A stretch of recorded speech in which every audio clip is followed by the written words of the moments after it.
The year was 1975, and the small town of Millfield was about to be shaken by a mystery that would haunt its residents for decades. On a crisp autumn evening, a young girl named Emily Thompson vanished without a trace. She was last seen walking home from school, her backpack bouncing against her back, the sun casting long shadows on the pavement.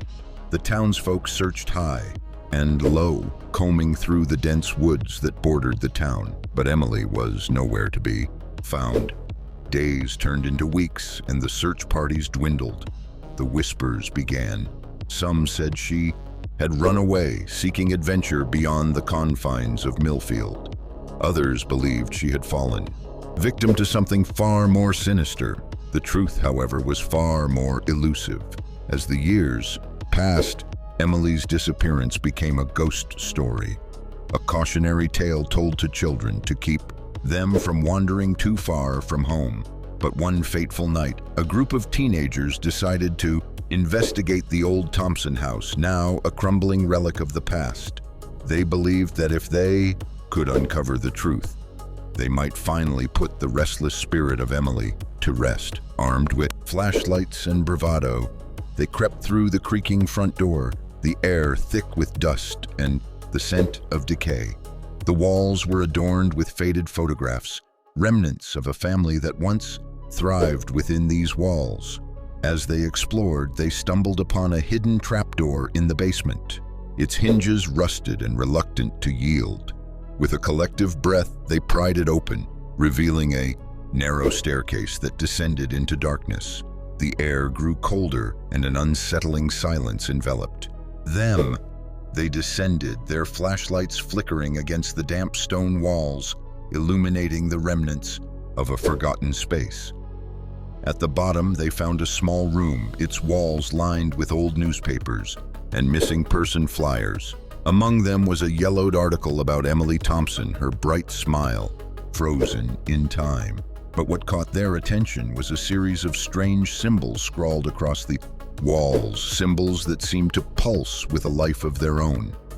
Suddenly, a low hum filled the air, vibrating through their bones. The teenagers exchanged nervous glances, their bravado waning. Then, without warning, the room plunged into darkness.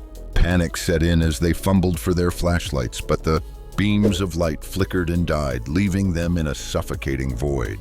In the silence, they heard it, a soft, childlike giggle echoing from the shadows.